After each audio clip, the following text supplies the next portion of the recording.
Good evening, everyone, and welcome to the latest Data Bites, getting things done with data in government, supported this month by Luminati Networks. I'm Gavin Freegard, Associate at the Institute for Government, and it's a pleasure, as ever, to welcome so many of you this evening. And let's start, as ever, in the traditional way. Hands up if you've been to Data Bites before. Welcome back. And hands up if this is your first Data Bites. Welcome. For those of you who may have tuned in expecting a repeat of last month's sea shanty about government data, for those of you who missed it, no, really, I'm afraid I'm going to have to disappoint you tonight. But who knows when we might get musical again? You'll just have to keep watching the series to find out. No singing, but we have 4 terrific vocal and visual performances in store for you tonight, and I know they'll strike the right note, so there's no need to get crotchety. Let's start, as ever, with some housekeeping. We are on the record and are being live streamed, obviously. If you want to get involved on social media, we're live tweeting from @IFG events and the hashtag is IFG Databytes. And if you want to submit questions for me to put to our speakers, you're almost certainly already watching this video on Slido, so you can use the tools there. If you're not, you might be on the IFG YouTube channel. You can go to bit.ly/SlidoDB17, case sensitive, capital S, capital DB. Why do we host Data Bites? We want Data Bites to bring the many different communities in and around government to data together. We want to show people, including those who don't think of themselves as data people, what better data can mean in practice. And we want to put interesting projects on the record for us all to learn from. That's the why, now the how. This evening, you will be treated to 4 presentations on different data projects. Each presentation will last for 8 minutes. Yes, just 8 minutes. You can hopefully see the timer on screen. There are 8 bits in a byte, so there are 8 minutes in a data byte. Each presentation will be followed by 8 minutes, yes, 8 minutes, of your questions that I will put to the speaker, or in one case this evening, speakers. Then we move on to the next presentation. So 4 presentations of 8 minutes, each followed by questions for 8 minutes. This is our 17th event. You can watch the previous 16 on the Institute for Government website. That's our fantastic February foursome from last time out. So what's happened since we last met in February? Well, if like me, you're Welsh, you'll have been celebrating St. David's Day earlier this week. The Institute for Government celebrated by publishing a new report chock full of charts looking at spending in the different nations of the UK and how devolved funding works. This is just one of many. Now, since it was St. David's Day, there are a few charts on Wales and Union I want to focus on tonight, specifically Wales and Rugby Union.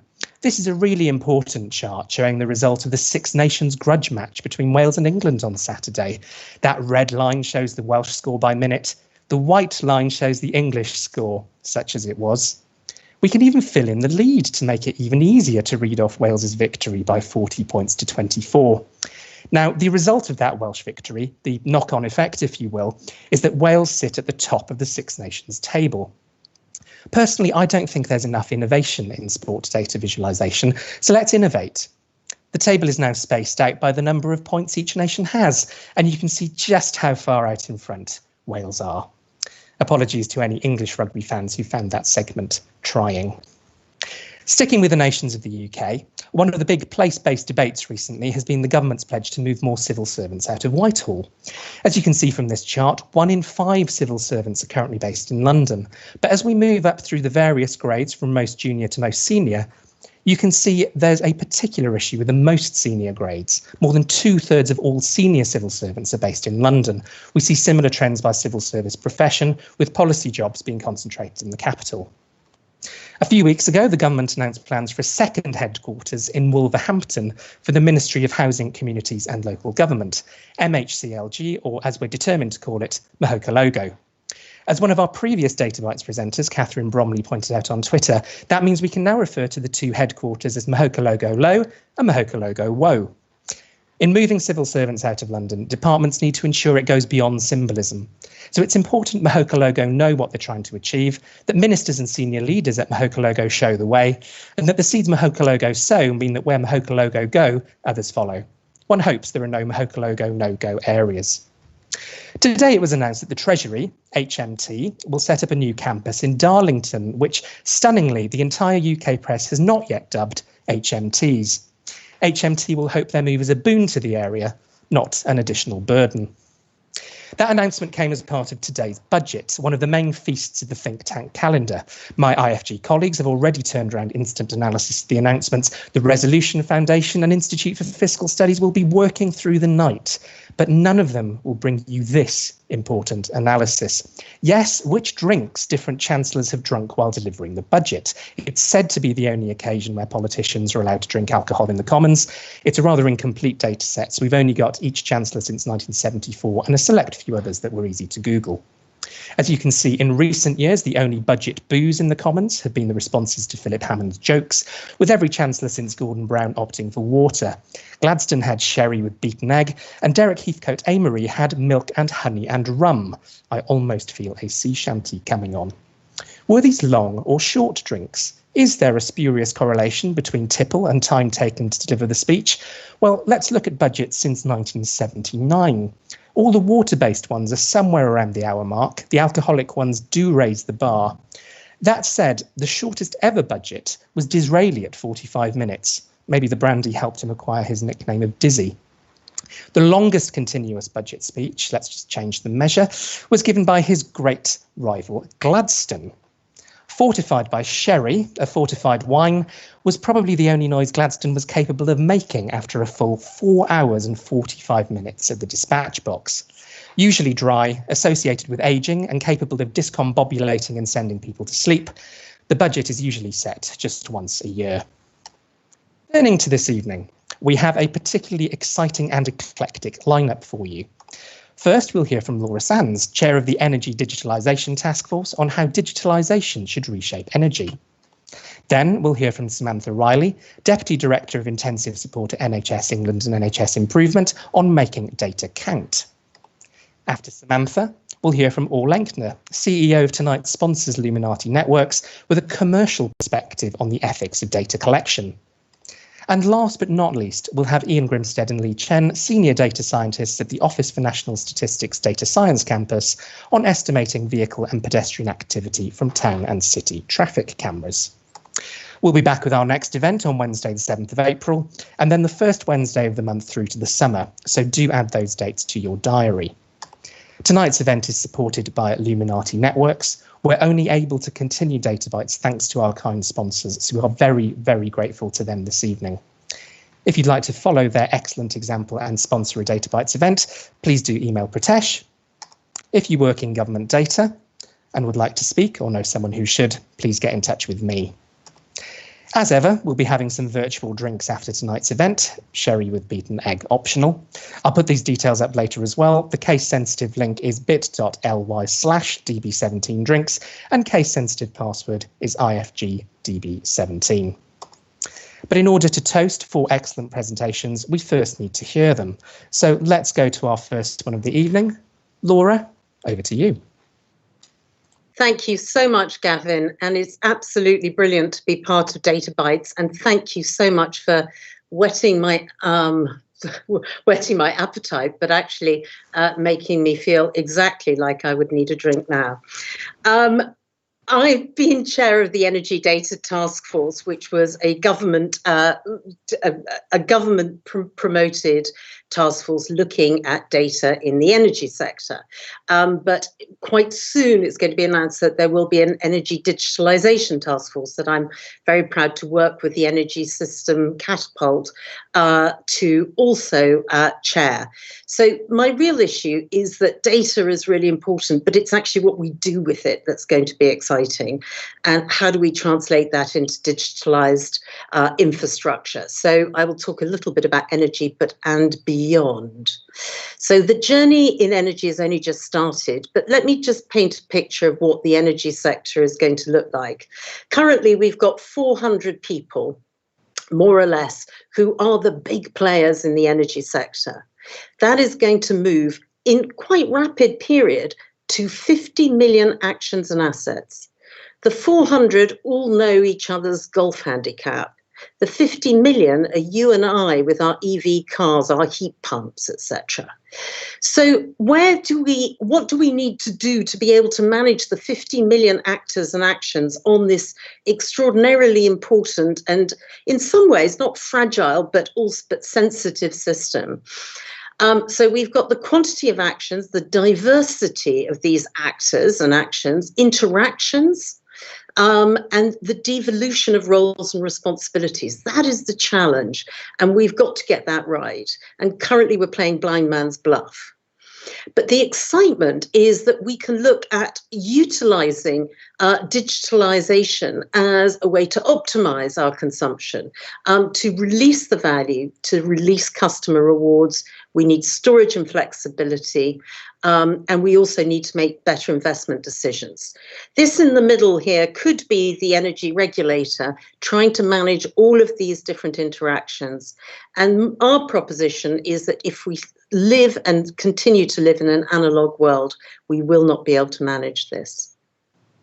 So our overall strategy is, and this is something that we talk about in relation to energy, but it is actually all infrastructure, is we've got to get data openness. We've got to get that first stage, which is data visibility. And that was really the Energy Data Task Force, which I'll go on to a little bit describe. But what does that give us? It gives us infrastructure and asset visibility. Then we need to layer on what actually these pieces of infrastructure and asset actually do, the operational optimization. And then we need to release the markets. And all of these key key sort of data and digitalization processes are in place in other sectors. They are just not very, very evident when it comes to the energy sector that is still living a little bit in the 20th century. But those who are listening who are interested in regulation, it is absolutely crucial that you end up having the visibility of these issues. So the Data Task Force looked at delivering a modern digitalised energy system, and there were two key aspects to this. Filling in the gaps, there's lots of data gaps, which I'm sure all of you across government have an issue with, but also maximising the value. And the area that we think is really exciting and quite sort of dramatic in terms, and we thought we'd get more pushback, is this issue about presumed open. And when we published, both BEIS and Ofgem adopted all these principles and have started really deeply rolling them out into regulation. So now we've got regulated assets that are being asked to presume that all their data is open and that they are being driven to develop effective digitalization strategies that will really start to unlock the opportunity that we've got across our infrastructure. We have three key products: a data catalogue, an asset registration, and a digital system map, which is a little bit like a digital twin. And things are moving on all three of those. Just quickly on lessons learned, our approach was, we all know that we're not very good at this, but we're getting better and we're all on a journey. So nobody is there to be accused of no penalties at this early stage. The government and regulators' approach to us was crucial. Their leadership was crucial, and it was absolutely crucial that the sector believed in their commitment. Industry was really up for it. There are gaps, and there are lots of gaps right across government and industry around our skills, which is really important. But I have to say it was a great experience with Ofgem, BEIS and the sector moving forward. The next excitement is the digitalisation of the energy system. And you can see that what we need is system stability, all this interaction between these 50 million sort of actions and activities, prices to devices, which I love. But actually, what we really need to do is to drive transformed business models through digitalisation. Digitalisation is not an enabler, it's a transformer. But I'm sure all of you from government are also very aware of the risks and mitigations required. We do need to focus on governance and regulation, consumer detriment, data monopolies and standards and rules, and we will be developing those. But just to finish on, actually, the exciting thing is not energy. It is how energy and all our infrastructure and our communications are starting to conflate. Energy and telecoms is becoming one infrastructure. Buildings, energy and transport are also conflating. Water is the largest consumer of energy. And what we would like to do is to see that some of our data task force principles are adopted across regulatory regimes, obviously adapted, but really driving this cross-sector innovation and productivity. So I leave you with watch this space. From the brawn to the brain, when we start to look at digitalization and infrastructure, we have got a huge amount to gain, and we've got a huge opportunity to have a really truthfully modern and progressive infrastructure sector that delivers net zero at lowest cost, but also with a lot of new exciting business models to come. Thank you very much, Gavin. Fantastic. Thank you very much, Laura. And just a reminder, everyone watching, if you'd like to put your questions to Laura, hopefully you're already on Slido. If it asks for a code, that's hashtag DB17. And if you happen to be watching us on YouTube, you need to go to bit.ly/Slido DB17. So many questions I want to ask you based on that, Laura. But I wanted to start with the sort of point that you're making around presumed open. Obviously, sort of open data was a huge thing about a decade ago. And I think in some sectors, we've seen some retreat from that. Why do you think, actually, in the energy sector, people were still very open to it, as it were? Well, I have to say, Gavin, just between you and me, and maybe the other few hundred people, I was very surprised at how everybody embraced it, because particularly energy has got lots of security issues. However, what we were very clear about was it wasn't open data, it was presumed open. And we've developed, well, the Energy Systems Catapult, who've been really the brains behind this, developed a triage process. So instead of starting from closed and fearful, we start from open and optimistic. And then one looks at that data and starts to triage as you start to understand what actual risk it could deliver. But we've been both surprised and very, very pleased that the sector and the regulator have absolutely embraced this principle. And we're hoping very much that it will also roll out in areas such as water, telecoms as well. But it is only useful, that data, if it is presumed open and we have access to what, to be frank, you and I have actually paid for, because a lot of this is regulated assets. Fantastic, thanks. And we've actually got another question that sort of follows up on that sort of openness point. This is from Anonymous. Good to see you again, Anonymous. They ask, by presuming data is open, do you think there's a risk of preventing new innovative services from emerging, which might flourish if data exchange transactions were allowed to develop? So is there a sort of downside to openness? Well, I don't think when it comes to issues like our energy system, I think that you can triage your data if there is a commercial reason that actually is an imperative that stops that data that you have invested in building that data. But when we're talking about things like electricity networks, let's say water, etc., these are assets that you and I have paid for. And if we can find new innovative business models that can sit on top of that data, optimize that infrastructure, drive more from less, and actually build new business models, it is actually a promoter of innovation, not a depressor of innovation. But what we're doing is we're democratizing the opportunity to create those innovative businesses that really drive productivity and decarbonisation.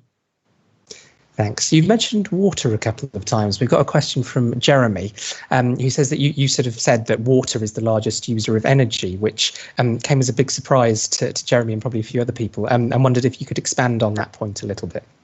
I apologise.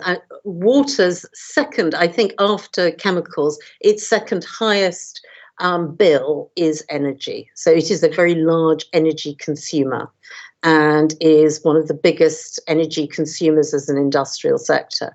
So it and its interrelationship with when it requires energy actually creates quite an interesting opportunity to optimize the energy system and optimize water supply by that conflation, but also by sharing both data and asset capabilities.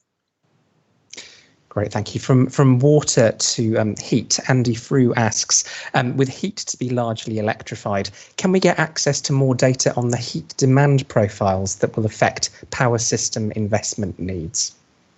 Right. Well, I have to declare an interest here. I'm a non-executive director of a network, so I think we're going to find. Firstly, I would say that we're going to have a mixed heat economy because we're going to have lots of different heat solutions, and electrification will sort of almost knock out the electricity networks if it was all electrified. And now I've just totally forgotten the question. What was the last bit? Can we get access to more data on the heat demand profiles that will affect power system investment needs? Absolutely, and that's where we want to ensure that we can get that profile opened. But it should be available through some of the code bodies. It will start, all the code bodies have signed up to presumed open, so they will start to show exactly the trades, the profiles, and the demand curves that exist in heat and in electricity, and obviously then also in transport as we move to an electrified transport system. We've got about 2.5 minutes left, so there's still time for people to bring their questions in. In the meantime, we've got one which follows on quite nicely from that, which is from regular Data Bites attendee Simon Briscoe. Evening to you, Simon. What is the new data, and where and when will I be able to see it? Well, you should start to be able to see it reasonably, already, because there has been quite a few of the networks have published it. So what it is fundamentally at this stage, it is actually a concept that's going to work right across the whole energy system. But if we talk about regulated assets, we're talking about the flows of electricity through our networks, through transmission lines, and what one might call quite aggregated consumption data. So that's what is being made more and more available.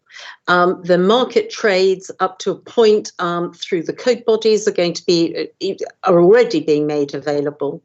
Ofgem and BEIS have got a commitment to release their data, and they hold a huge amount of useful data that can actually be used by innovators. And so, as I said, we're on the journey, but everyone has accepted the principles, and they are starting to be embedded in regulation and through best practice right across the board. But I'm hoping, and we will be in our digitalisation task force, holding people to account and making sure that that data is available and open as much as is presumed feasible. Excellent.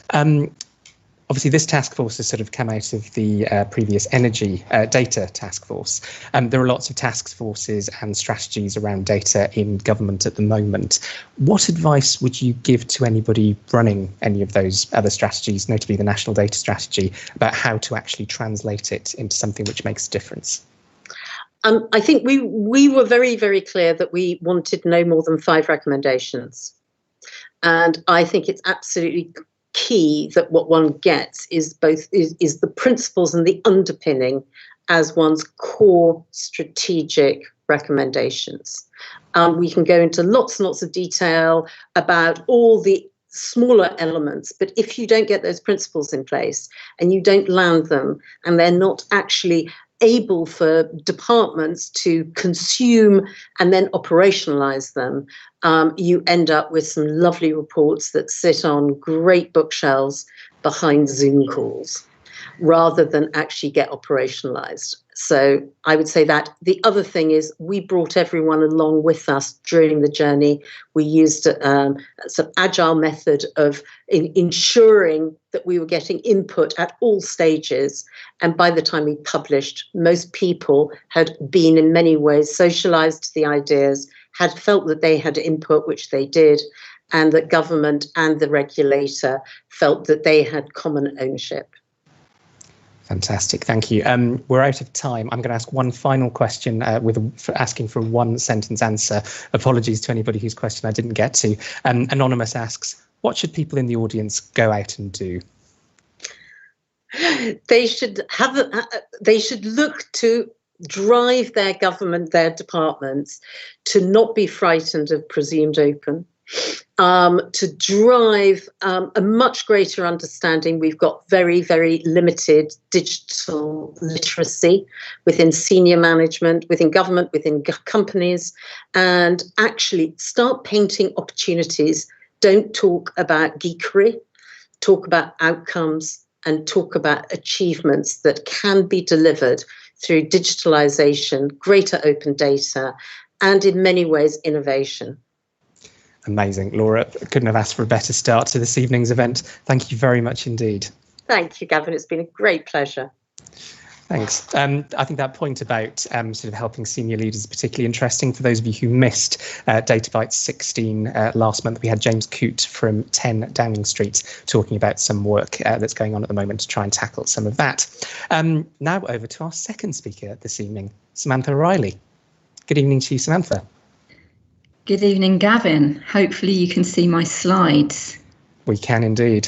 Fabulous. Excellent. Over to you. Evening, everybody. It's great to be with you. I'm going to talk to you about work that's underway in the NHS that's causing a real wave of change for the positive in terms of how we use our data. So how do we use our data currently? Where are we now? So sadly, these are the kinds of visualisations that I commonly see in my job. I work at NHS England, it's a national body, and this is how most of the trust reporting, hospital reporting would look like. So not a terribly pretty picture. I'm hoping that you're going to agree.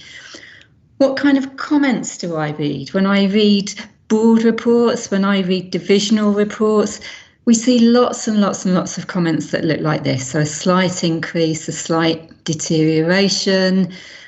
So we're awash with comments that look like this. I don't know if this is something that chimes with the rest of you. Now, I hope that we all agree that it's really important that we're focused by the data that we've got. So let's look at a little quick excerpt. So this is from a 300-page report. What do we see here? We see a little arrow that tells us that the number went up this month. And let's look at the comment that's attached to that. So I read about an increase from 95.36 to 95.76. Now, is that an important comment to be drawing people's attention to, or might it be a tiny bit distracting? So question for you, audience. If we've got two numbers, what do we know about the second number in relation to the first? I know that you're all data people, so you immediately know this answer. It's not a difficult answer. It's going to either be higher or lower or the same, isn't it? Those are the only options. So are any of you old enough to remember this? Good old Bruce Forsyth playing your cards right. This was basically the game. Is the card going to be higher or lower or the same? But the problem in the NHS is that often we have a bad reaction if a number goes in the wrong direction. So over the recent few years, we've revived a word called spuddling. It's an old English word. It's from the West Country. What's the definition of spuddling? To make a lot of fuss about trivial things as if they were important. My suggestion to you is that we do lots and lots of data spuddling, or at least we do in the NHS. Now, people have liked this word spuddling. It's really chimed with them. So they've asked for could we create some cards for them? So here we've got Alistair, who's an anaesthetist, and he has got the first set of spuddling cards. So he basically raises these cards if he's in a meeting where he suspects somebody that is spuddling with data and overreacting. So yellow card, first warning. Red card, of course, is your more forceful second warning. Let's look at an example. This data relates to elective waiting times. So planned surgery, how long do patients wait? Now we've got a target in the NHS to be achieved, which is 92%. So when I share this with most audiences and I ask them about the colour, does the red and green help us in our decision making? Most people are going to tell me that it does. Doesn't help if you're colourblind, by the way, you can't see those colours. Let's just look at two examples here. Let's look at general surgery. We see a picture that's all red and we've got a downward arrow at the end there. So do we get the sense that this is a declining indicator, it's failing, performance is terrible? Probably. Let's plot the data over time and what do we see? Here we see, in fact, there's been fantastic improvement. Let's have another look. at an area, rheumatology. So it looks exactly the same in the RAG table. It's got a downward arrow. What do we see if we look at the data over time? Here we see a totally different picture. We can see that things are going wrong. So hopefully now you can see why I'm on a mission to ban these RAG-rated reports. So the charts that I've just shown you are statistical process control charts, SPC for short. They're simple charts, it's time series data. We have these 3 lines on an SPC chart. We've got the mean and upper process limits. Now they're based on a particular calculation. 99% of the data is going to fall between those lines, and we need at least 15 data points to create a chart. We have rules that tell us if there's an unusual pattern in the data, and our colour convention is orange if it's concerning and blue if it looks like improvement. So if we're seeing a rule triggered, that's special cause variation. If we don't know what caused it, we need to go and find out.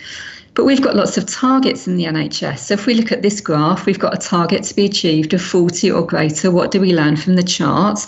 Well, remember, the data falls between the grey dotted lines. So now we know the likelihood of achieving this is negligible. So what are we going to do? If we want to achieve it, we need to go and redesign the system. There's a really strong evidence base that says that we make better decisions if we use SPC to look at our data. This is applicable for a whole range of different areas, including, I'm sure, some of the areas that you're working in. It started in industry about 100 years ago. Now, how do we make SPC work for us? We have to highlight when one of those rules is triggered. So remember, orange is concern, blue is improvement, grey is nothing going on of interest. We've got icons that summarise the key messages from the data. The variation icon tells us whether things are getting worse in the orange, better in the blue, or not really changing in the grey. And if we've got targets, the blue P, we're always going to achieve that target. The orange F, we're always going to fail. And the question mark is that flip-flop situation when we'll sometimes achieve and sometimes not. Really do need data words that support the data. So commentary is really important in terms of describing what is going on. So let's look at 2 quick examples. Cancer is a really important area for the NHS. We've got lots of targets, including a 62-day target. Here we can see a RAG summary. And then I'm going to show you some comments, some commentary. So I read about pressures in the first 2 months, recovered the position in March. I looked back over reports, pressures have continued, a good recovery, sustainment was difficult, August showed improvement, fabulous. What does my SPC chart shows me? So here it is. So I've coloured the dots with whether we've achieved the target or not. So you can see there's lots of achieving and not achieving. That's when it's dangerous territory. We might be spuddling. Let's take away those artificial colours. Now what do we see? We just see common cause expected variation. Let's overlay the chart with when I have read about pressures, recovery, difficult times and improvement. With actually, we've got common cause variation, we're going to hit and miss the target randomly, and we've got very wide process limits, so we should look to understand and reduce that variation. My last example, again, 62-day cancer performance, a horrible chart. We hate these spaghetti charts, lots of different lines. What do I read in the commentary? A further decline, a doubling of cancer treatments, most completed in December, and a recovery plan. Let's look at my SPC chart. You can see what's going on here. We've got those orange dots of concern for a long, long time. Let's look at the target line and the process limits. It's unlikely we're going to achieve the target, and we haven't achieved it for absolutely ages. When would this organisation have noticed that problem? Well, they would have noticed it at least 6 months earlier. What were they looking at back then? This is what they were looking at. Same horrible chart. And these were the words that I read. I read about an improvement in performance and optimism to deliver this. Now, I'm optimistic, but optimism clearly is not enough. What does good look like? Organisations are now changing their reporting. Half of the trusts in England are changing their reporting. They're using icon summaries, a snapshot glance of what's going on, and then they're looking at indicators together to give them a picture. What do people say when they've had a training session in making data count? These are the kinds of comments, a transformative moment for people. So if you're interested, we've got 2 interactive PDFs. Here's the web page. Go and have a look at them. They're very engaging, lots of links and videos embedded in them. My parting thought for you is, if we used SPC more standardly in place of RAG reports, we would be less headless chicken and doing much less spuddling. And if we were doing that in the NHS, which we are starting to do, we could focus on our patients. We run lots of free training. They're all 1 hour sessions long. So if you're interested, there's a link there to our Making Data Count platform, which any of you can join. And on Twitter, I'm at Sam Riley and the hashtag is plot the dots. So that's a whistle-stop tour of Making Data Count. That was fantastic, Sam. Thank you very much indeed. We've got some great questions that have come in already. Just a reminder to everybody else, please keep them coming via Slido. If you're not already on Slido, go to bit.ly/SlidoDB17. And it's great to see an example of where good data visualization can actually help decision making and really highlights why it matters. The first question that I wanted to ask, and I thought somebody would ask this, is from Anonymous, which is, where can they get their own Spuddling cards? Oh, well, I have some right here, and I do have quite a lot in my house. So my suggestion is, if you're interested in cards, I should also say we've got little hard copy mini guides, because you can't carry around a 100-page interactive PDF in your bag, but you can carry one of those. Jump onto one of those training sessions. I'll tweet the link a bit later. And then we'll have a form that you can fill in to get your own cards and mini guides. So I think we might have some people that are working with Spuddlers. Do you think, Gavin? I couldn't possibly comment. Thank you very much for that. We've got a question from Craig as well, who says they had cancer recently. I hope you're recovered, Craig, and sort of talks about some of the difficulties of medical records between different hospitals sort of not being merged or viewable. So his question is, why is there no single NHSX or NHS sort of data taxonomy, ontology and data field parameterization library and owner? So I suppose there's a wider question there about sort of interoperability of data between different parts of the system. I don't know if you've got any comments on that. So one of the big challenges. So people have been trying to solve this for a very long time. Back in history, we had something called the National Programme for IT, which failed fairly abysmally, I think, when we tried to get everybody to use the same system. That didn't really work. So the focus now is on interoperability, as you've said. This is not my area of expertise, but it's absolutely one of the greatest priorities. And I'm hopeful that over the next few years, NHSX clearly has got a massive role in this. We're starting to get there, but a little bit more of a way to go. Thanks. We've got a question from Mary Susan Barry. Good evening to you. How much Spuddling has been deployed during COVID-19 press briefings? Oh, that's a very difficult question, isn't it? I don't know. I haven't got any evidence to show that there absolutely has been Spuddling. I don't know if anybody on this session has done. We might, of course, have seen some Spuddling. It is absolutely possible. What I should say is that SPC, the approach that I'm promoting, probably wasn't the right approach if we were looking at COVID in the early days, because of course we knew that the numbers were going absolutely up very, very quickly. It probably is a very good approach once we get to a fairly stable situation to start to understand, actually, are things starting to maybe pick up again. And I know that some of our trusts were using precisely that approach when we had that kind of lull back in the summer. I suppose a related question in some ways from Sam from Med Confidential, evening to you, Sam, which is, can you get NHS Digital to do this? It would make his life so much easier. So again, I suppose, how do you make sure that as many people as possible are starting to learn these techniques, and what are the main barriers to people not doing so? Okay, so actually, lockdown, we had to, as you, Gavin, you had to change what you did in terms of these sessions. So we did exactly the same. And it's actually really helped us. I've got a team of 3 people, so there's not many of us to cover the whole country. So we've changed all of our training to go online, and we've trained 3,000 people since we've been in lockdown, including some people from NHS Digital and NHSX. So I think the answer is, of course, training more and more people, and this is a great opportunity to get a wider audience involved. In terms of the challenges of getting people to do it, this might sound ridiculous, but we haven't really found very many challenges. I think the challenge has been time. We've got free tools if you want to create your own charts, by the way. I'll tweet the link later. If you want to plot your weight or anything interesting like that, like I do, then you can create your own charts. We've got an analyst network of over 300 analysts, and they're helping other people across the country to make this change, because not every organisation in the NHS will use the same information systems. They might have Power BI, some people might use SQL, Tableau, a whole range of different areas. So we haven't really found a barrier in terms of getting people to do it. It's more getting the message out there. This question sort of follows on quite nicely from that as well, from Simon Briscoe. The new charts look great, but who are they for? Will NHS ever be a bit more open with such data? Okay, so the charts that I'm talking about in my work, the charts are for anybody who's working within the NHS.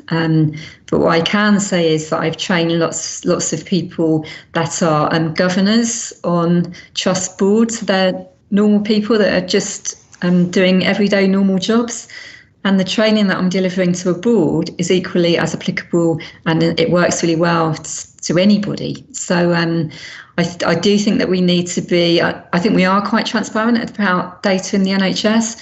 If you think about board papers, for instance, they're all public documents. So we're now seeing a change in terms of what those public documents look like. And you can get loads and loads and loads of data from the NHS England website on the stats page. So I think we're pretty open. It's more about getting the message out there more widely.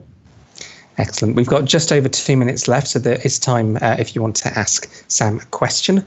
We've got another one from Anonymous. I've no idea if it's the same Anonymous or a different Anonymous to earlier. Sort of asking, NHS post-COVID, will you be resetting your intensive care treatment performance 4 hours now that all the Thursday, Friday, Saturday drinkers, who are a massive burden, have now got used to staying at home?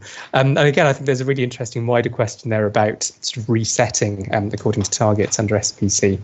Yes, that is a very good question. Of course, we might have seen a seasonality effects there, mightn't we, in terms of weekend drinking.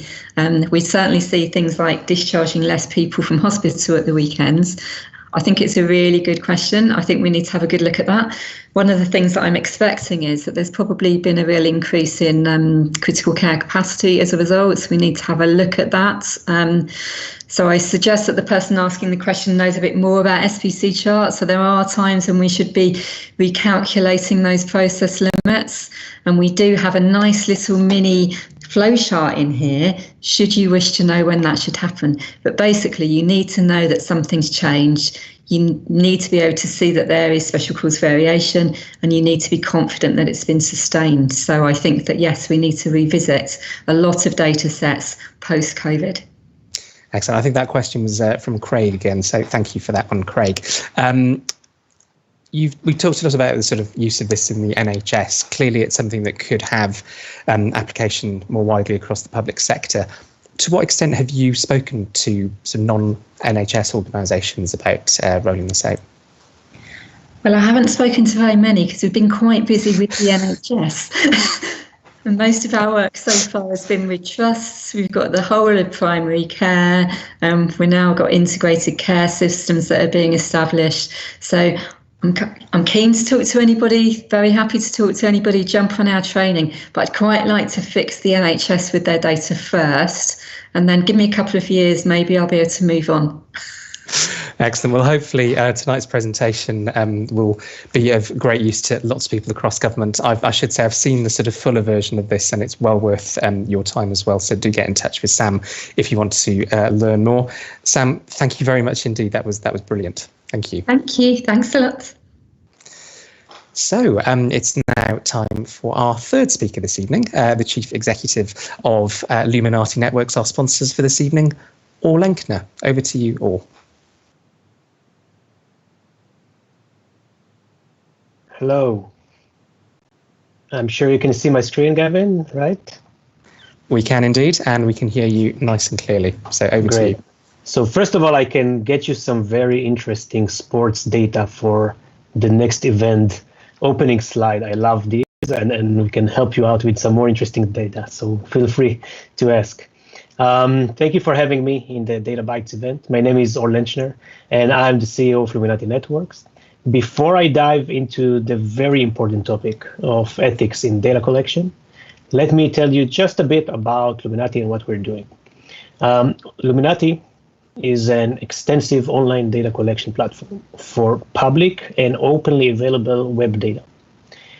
We are committed to delivering the most accurate, reliable, and ethically sourced web data to all of our customers, basically making the public web transparent again, as it should be, without any discrimination. We were founded in 2014 with one goal in mind, which is to provide free and transparent access to the internet for all organizations, big or small. Ever since then, we've been expanding our reach, and these days we serve thousands of customers from across almost every industry, sector, or market, and everyone who basically require large-scale, openly available or public online data. Collection of web data has become mission critical to many companies, including Fortune 500 companies, many of which are UK-based. We also extended this commitment and support to over 65 governments, NGOs, NPOs, and leading academic institutions that needs data for a variety of research and education projects, as well as initiatives that fight against social injustice. And I would go as far as sometimes even saving lives. We had such cases, all pro bono, of course. We have a special interest in the UK since we are a UK-owned company. Therefore, we very naturally gravitate towards the UK. We even recently ran several seminars and educational sessions with King's College and Oxford University, among others. Today, Luminati's teams are placed all over the globe, and we are about 230 team members in total and growing rapidly. So, when we relate to ethics in data collection, we often focus on data privacy, which is great. But what about the behind the scenes of every data collection operation? The data is being collected somehow, and when you talk about data privacy, it's after the data was collected already. Isn't it just as important to know how the data is sourced or what kind of technology is used to the data in the data collection process? What about network? How do you build a data collection network? Is the network monitored? How it's monitored? So on. So please don't get me wrong, especially not in this forum. Data privacy is a critical element. And I think that any data privacy law or regulation is a great framework for all of us to follow. I mean, finally, there's no really gray areas. You can actually understand what you need to do when it comes to data privacy.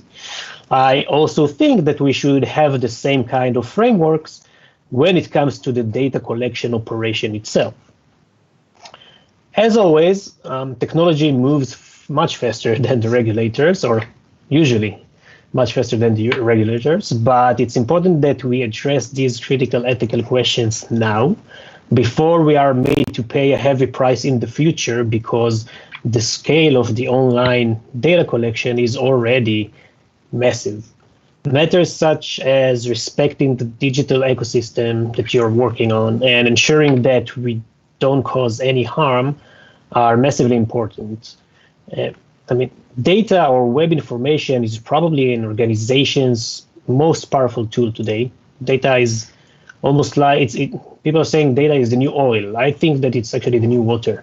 It's everywhere. You can't really live without it as an organization.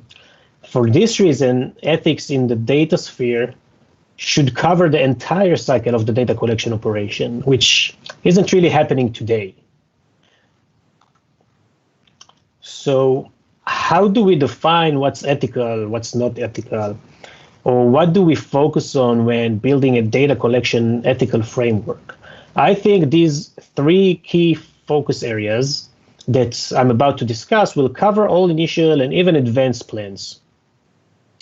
The first and most vital element is transparency, or at least commitment to transparency if you're just starting, but in everything that you're doing, whether it's with your technology while building your data collection network, or just within your organization's methodologies or your working culture, transparency should guide you. So transparency will often ensure that you are operating on the ethical side of the equation, because people will just feel free to tell you if you aren't.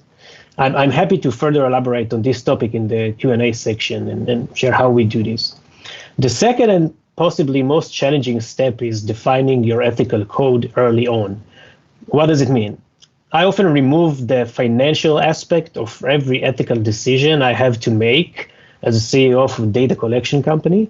And I ask myself, what cases am I and the company are willing to engage in? Once you just disconnected the financial element, it all becomes a bit more clear. And I mean, what cases are crossing our red lines? It's a bit easier to decide on. I do that often to make sure I keep up with the market shifts. An example about this specific tip is, let's say if you take the online ecosystem and unethical behaviors, we can talk about fake social media engagement. Fake social media engagement was once considered somewhat or very slightly acceptable. Today, that is an activity that is considered unethical in any way. For example, Twitch.com, which I guess most of you know, had declared officially a war on fake social media engagement. At the time, that was an unprecedented move. Now, however, it's become the norm. So when you make your decision and define your ethical code, don't be afraid to communicate it. Make sure your entire organization, as well as your ecosystem, are fully aware of your ethical code. Worst case, you'll learn and you'll adjust it. Last but not least, keep monitoring. You need to safeguard your data and your partners' data at all costs. This is what your operation relies on. So conduct tests, whether they are manual or automated, better to do both. Have a very comprehensive and strict compliance procedures in place to rule out any risk taking. Additionally, invite external audits and use methods and processes that will make this mission a major success. You can read more about this specifically in Luminati's NDS consultation submission that we filed a couple of months ago. So during the talk, I mentioned and referred to a guiding framework several times. Why is that? Like me, I'm sure that you also find that ethics as a topic is never easy to define. What is ethical for one is not the case for the other. For sure, it's a different case if you're a machine and everything is operating on the machine. When it comes to data, that is twice as challenging, I think. As such, very recently, as you can see in this slide, together with the World Ethical Data Forum, we initiated an external committee that will serve as a carrying or guiding framework for all of these complex questions that we all face, and hopefully it will provide frequent and continuous guidance. Whether it's with reports or updated releases or even studies, we aim for this committee to serve as the go-to address for all data critical matters. So if you wish to join, let me know. We are recruiting members as we speak. We already recruited the first few, and we are very happy to extend the invitation to all of you, all of the attendees of DataBytes. So after all of this talk about ethics, and I'm going to finish in 30 seconds, I hope you have your ethical code well tuned in by now. If I had to provide it all in one sentence, I would say that data collection ethics, not just in the commercial ecosystem, relies on your willingness to address critical questions early on. Don't close your eyes, and on being transparent with yourself, your partners or users, whoever it will be, and your industry all the way through. This will lead you to create this or select the right technology and methodologies, and of course your data collection operation. When it comes to data collection ethics, transparency is really the ingredient you cannot do without. The brighter the light, the better your chances are to succeed. Thank you, Gavin, for having me. And getting back to your initial opening slide, I saw that in the after party when we have drinks, you talked about the Israeli brandy, and as an Israeli, I would like a glass of these. Excellent. I look forward to us trying to source some of that. Thank you very much. We've got some great questions coming in already, but just to remind everybody that if you are watching on Slido, you can obviously put the questions there. And if you happen to be on the IFG YouTube channel, you can go to bit.ly/SlidoDB17 to ask all some questions. So let's start with another one from Anonymous, who's having a very busy evening. What is ethical for one is not the case for another, they say. How do you cope with differences in both legal regime and attitudes in different countries? For example, the US versus the UK. Great. Great question. Thanks. Thank you, Anonymous. So the thing is that there are no borders in the country that we operate, which is the web. So now we have the biggest pool of information in the history of mankind. Without any borders, you can see everything no matter where you are. You can collect it if it's publicly available, no matter where you are and who you are. But still, you have to have some regulations and some laws. So when it comes to legal, actually, it's really easy. You just need to understand that there are laws and you need to comply. So you can just take the legal advice and do that. It's easy with legal, really. We are doing it every day. So you need to check the law and make sure you comply. I completely agree, and this is what we talk a lot about, that when it comes to what's ethical and what's not, it's not just that I'll perceive something as ethical and maybe someone in different geolocation will see it as an unethical. As I said in the slides, what the computer will think, I mean, eventually he's the one who's executing the orders. So ethics is a very complicated area. So this is one reason why we're initiating the ethical committee, just because there aren't any guidelines about what to do. So we are a self-regulated company because we realized early on when we just started at around 2014 that if we want to be here for the long term, and we do, we have to regulate ourselves because it will take a decade until someone else will tell us how to do things. And we've been doing something pretty new. So we just listed down, and we have just a public page shows all this information of what it means to be ethical on the data collection industry. For example, we require to know in a documented way what is the specific use case of every one of our customers. Now, we have thousands and thousands of customers. This is a very counterintuitive thing to do when you're a commercial business that wants to have as many customers as you can. But still, we have a team of 7 full-time compliance officers that all day long, 24/7, interviewing potential customers. I would even say interrogating them to understand what is their use case and what they're trying to do. This is one way to do it. And we have this page, what we call luminati.io/ethical, where you can find all of these all of our ethical approach and guidelines. Excellent, thank you. We've got a couple of questions that follow on really nicely from that. One from Anonymous, again, who asks, is unethical data collection easy to spot? What does it look like? And a question from Mary Susan Barry, which is a bit more specific around how do you determine if an algorithm is ethical or not? Right. So first of all, I think that first of all, you need to understand what can be the damage.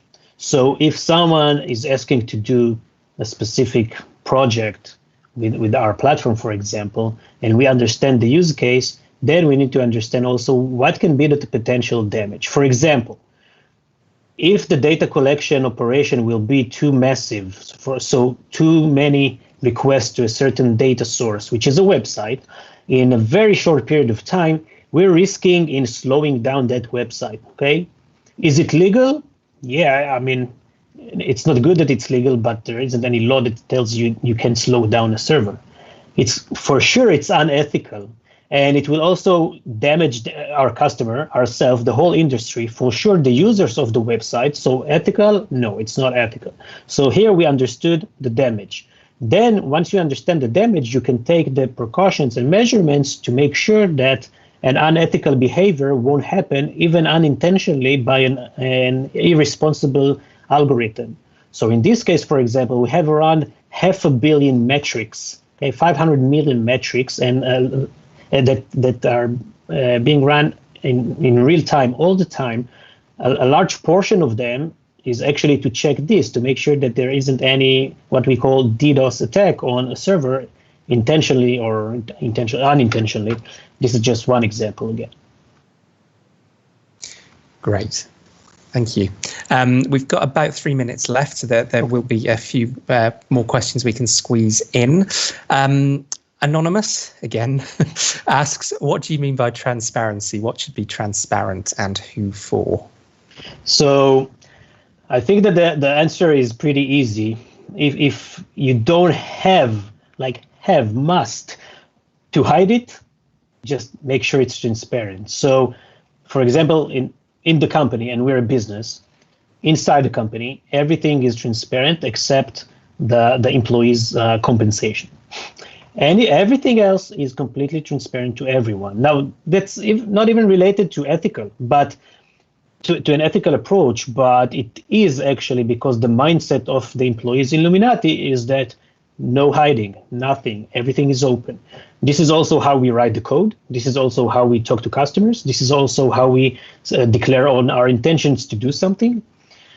So I think that if you don't have to hide it, for example, if it's something private data, for example, like employee compensation, which I also consider maybe we should make it transparent one day, then the default should be transparent. And unfortunately, that is not the case. The web is supposed to be transparent. When we're talking about publicly available data, unfortunately, the public data is not available. You as an individual can open a browser and see data, any website that you want to see, for example. If you're an organization, if you're a researcher from Oxford and you want to conduct a large-scale research by collecting massive amounts of data online, you'll get blocked. This is discrimination. So basically, if all of the websites in the world will just be open, I wouldn't even go that far saying have an API for it, but at least won't make a specific effort to block you. This is real transparency that creates competition, and competition is always a good thing for us, the consumers, the individuals, the citizens of the internet. Excellent. We've got 45 seconds. So I'm going to squeeze in one final question.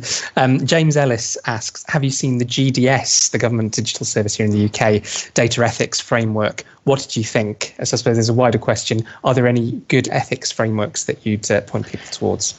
Yes, I've seen it, and I see many others. The problem currently is that it's too focused on data privacy. That's fine, but you have too many of these. Privacy is covered from any aspect. We're talking about what comes before you get the data, how you extract the data. That's a completely different thing, and it's just an untouched territory from the ethics and compliance point of view. And this is what we're trying to solve also. Perfect. That's the perfect place to end. Or thank you very much indeed. It's really great to have a different perspective on sort of data ethics. So thank you very much. Thanks for having me. I noticed that one of the questions that we didn't get around to was contact details for Illuminati. You can find them on Twitter at Illuminati_IO, and I'm sure you'll be able to pick them up from there. So we move on to our final presentation of the evening. So I'll hand over to Ian and Lee. Over to you.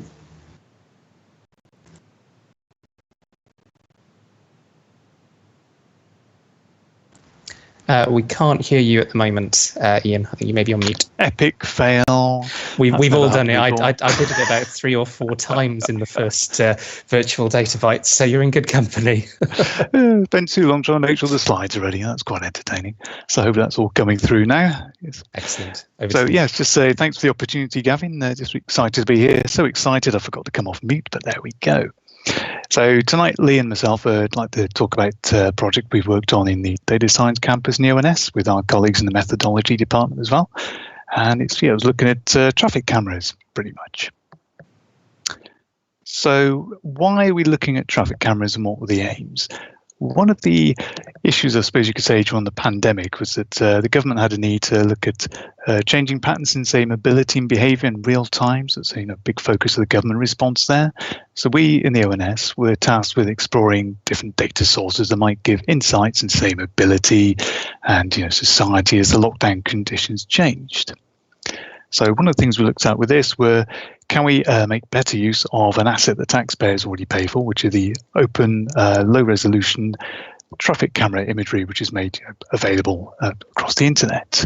Also, as well, that means we'll be able to increase the public sector capability to actually make use of it, rather than just being like a black box. So what do I actually mean by busyness?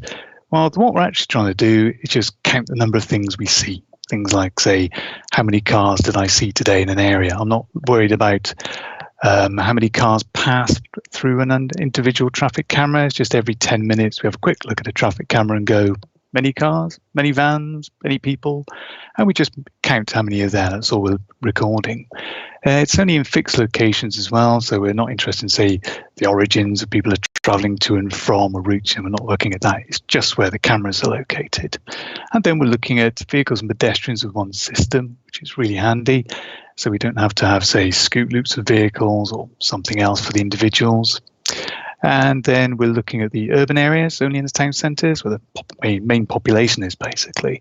We're not looking at, say, the motorways, because Highways England have already got that set up. And of course, we can't look at the interiors because traffic cameras aren't in, buildings, if you see what I mean. So they're just outside.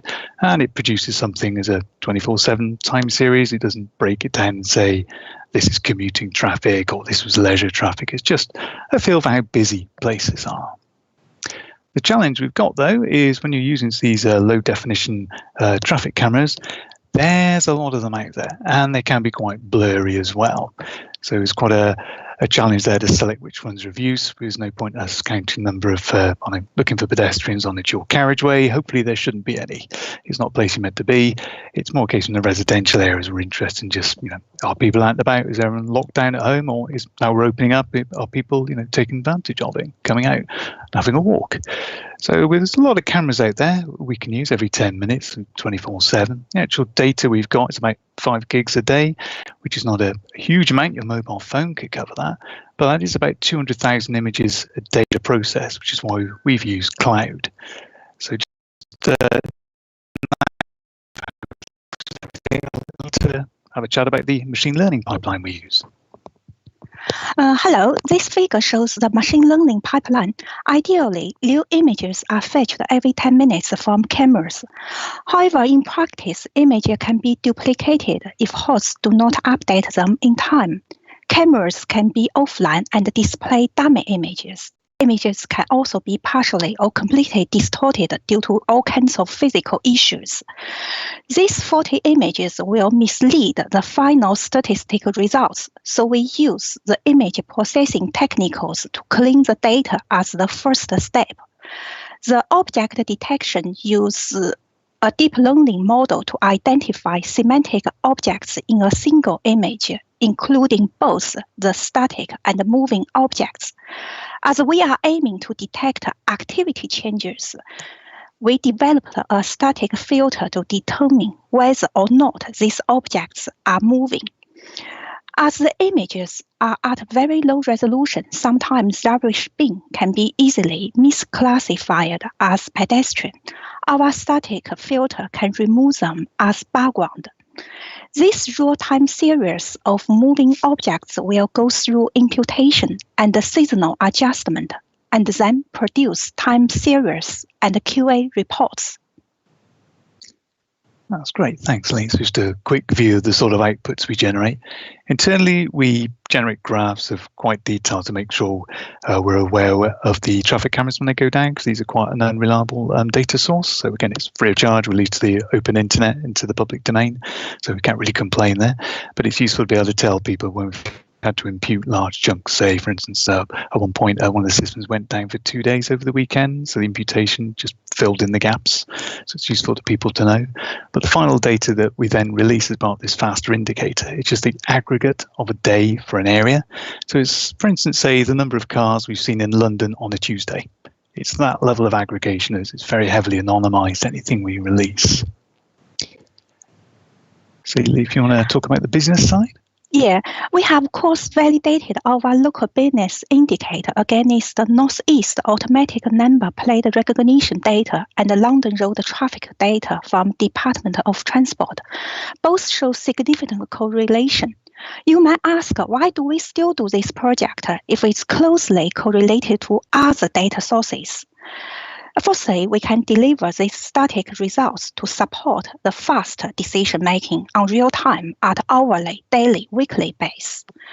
Traffic cameras provide insights, particularly local insights, that complement other mobility and transport data or plug the gaps where other data sources are not accessible or available. For example, Google COVID mobility data is aggregated from users who have turned on local history setting. Highways England covers motorways and A roads. Commercial mobility data is not publicly accessible with limited user groups and can be very expensive to purchase with special attention on all kinds of terms and conditions. So these openly accessible traffic cameras are normally set around the traffic junctions, residential or commercial areas with coverage of both vehicles and pedestrians. They are publicly accessible and free. We only need to pay low cost on cloud-based infrastructure. So combining with other data sources, this can inform local and national policy interventions, such as those seen during COVID pandemic, especially where regional and local trends may differ very widely. Back to you, Ian. Thank you. Thanks, Lee. So just a quick summary then. So it's a project we started back in March at the start of lockdown between a couple of parts of the ONS, and it is an experimental research project which we're now looking to move into production. And just thinking back to Or's notes on the ethics, just to say everything we do is pushed out into the open. So we've got a technical blog we published, the methodology's published, currently working on an academic paper as well with Newcastle University, and also the source code we've used to create this, we're just currently tidying up basically, and that then will be released in the open as well. So just a quick shout out to the Urban Observatory in Newcastle. Say thanks for your help there, guys, with the project. And that's the name of the indicator that's published. Otherwise, Gavin, yes, thank you. Back to you. And any questions? Thank you very much indeed, both. Just a reminder to everyone watching, if you're watching us on Slido, you can use the Slido functionality to ask questions to Ian and Lee about anything that they've just covered. And if you happen to be watching us on the IFG YouTube channel, then go to bit.ly/SlidoDB17. Thank you both very much. I'll kick us off with a sort of classic question. In all of the work that you've been doing on this, what have been the main barriers, the main hurdles that you've had to overcome? What have been the particular challenges?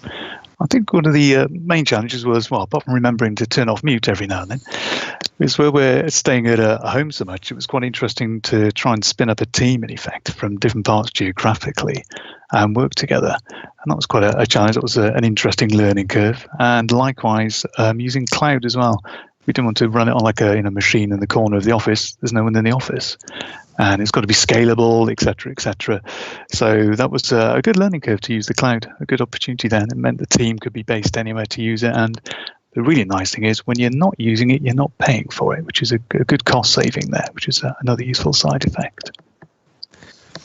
Excellent. Lee, I don't know if any particular barriers or hurdles that you want to talk about as well. I think Ian covers all points. Thank you. Excellent. So we've got a question from Jeremy. I think a few people are probably thinking this. Is there a website where I can see the trends for a postcode, please? Right. No. Again, due to like ethics wise, we're only producing numbers which are aggregate over very large areas. So it's actually really highly spaced. Otherwise, as you can imagine, if you go down too far, you're going to start worrying about, are you releasing individuals, how many people are walking about. If there's a small village, say, with only, say, 5 people walking in it, you're going to suddenly clock who it is that might be out and about. So the numbers we generate are very high aggregates. So long story short, no, sorry. But it's like the Northeast, London, big areas like that. Where would people be able to find that if they wanted to see it? Yeah, sure. If you want to look at that information, that is on the ONS website. It's published every Wednesday. It's updated.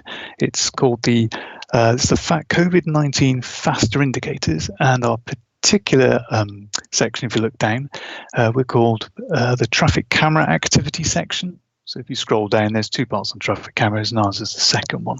And you often see the various graphs showing there. Hopefully no spuddling. Brilliant.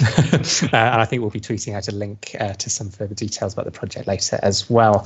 We've got a question from Ash Tanki. Great talk. Can you tell us a bit more about the data cleaning? Which programming languages do you use? Python with TensorFlow?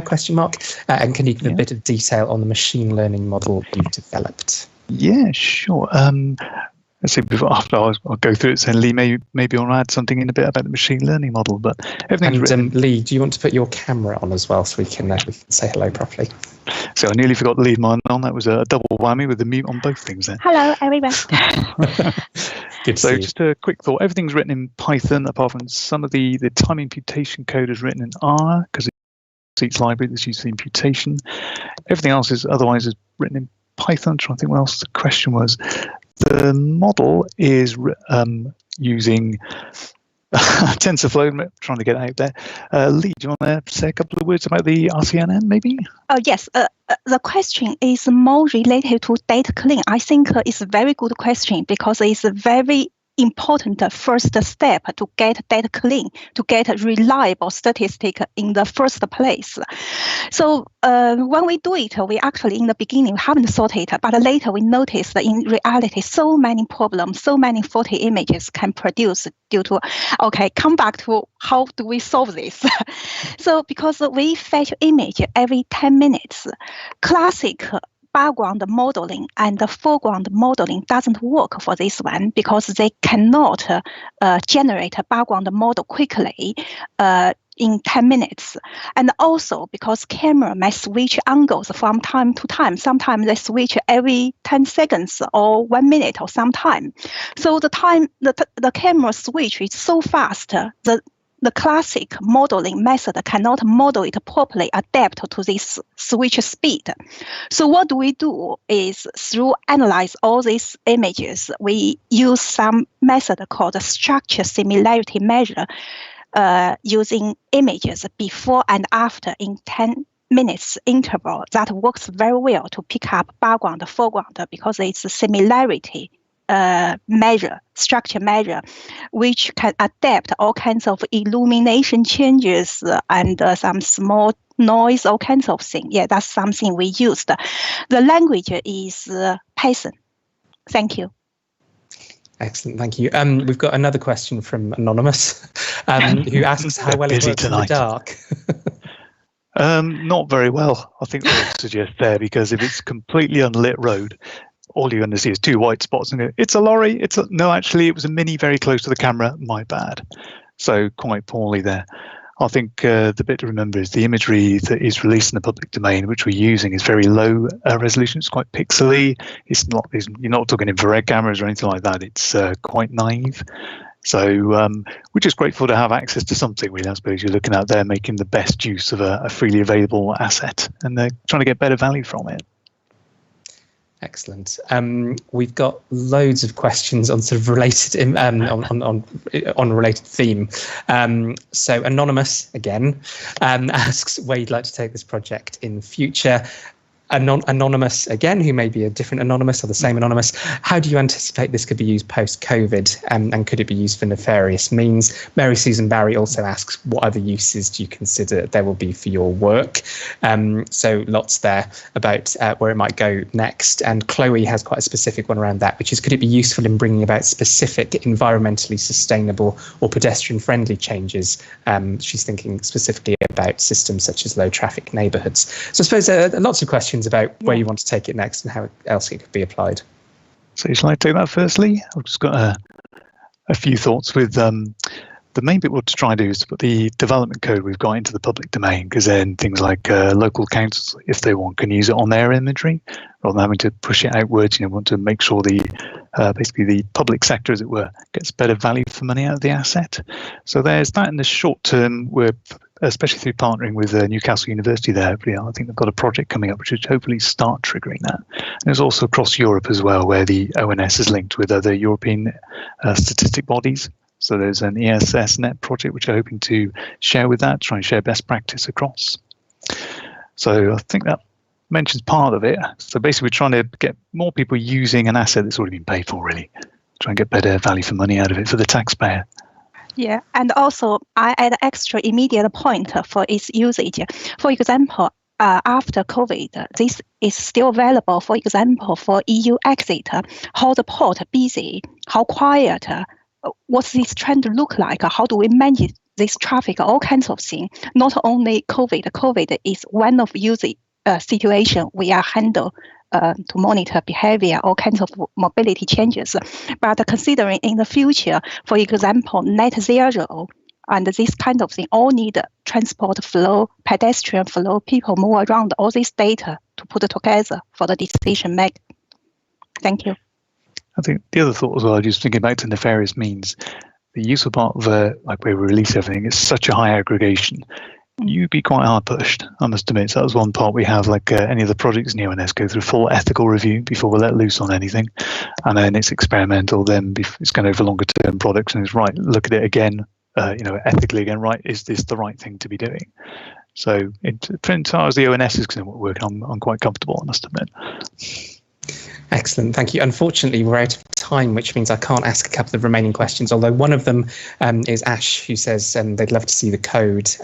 Could you send us a link of the GitHub, please? I think you mentioned that you're hoping to make that available at some point. Yeah, it will be. I think it's linked into our publication as well. If you go onto the website, it should link through there. It's probably going to go straight to a page with a README saying, we're nearly ready, bear with us. But it is aiming within a month, hopefully. I think we should get the code fully pushed out there. Brilliant. Well, thank you both very much indeed. It was great to hear more about the project. Thank you. Thanks for the opportunity.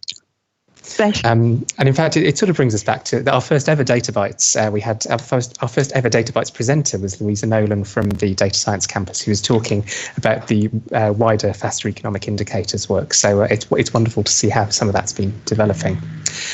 So all that remains for me to say now, just a few parish notices. And while I do that, I'm going to share my screen so you've got the details of this evening's drinks, if you want to join us and give various historical chancellors a run for their money. The parish notices are, I mentioned earlier that my IFG colleagues have been doing lots of budget analysis, so do make sure you go to the Institute for Government website to keep abreast of all of that. Also, lots of events coming up over the next few weeks as well, including some more on devolution, so do keep your eyes peeled for those. All that remains for me to say, apart from please do come and join us for drinks, bit.ly/db17drinks, password IFGDB17, are three very big thank yous. First of all, to all of you for coming along virtually, and as ever, for some fantastic questions to our speakers. A huge thank you to Luminati Networks, our sponsors for this evening. And as I said earlier, we can't continue the Data Byte series without the support of various sponsors. So please do get in touch if you'd be interested in doing so. And finally, please join me in a virtual round of applause for our fantastic speakers this evening. A huge range of different topics and different perspectives covered. I've really enjoyed it. I hope you did too. Hopefully see you for drinks shortly. And if not, see you on the 7th of April for Data Bytes number 18. Thank you very much indeed.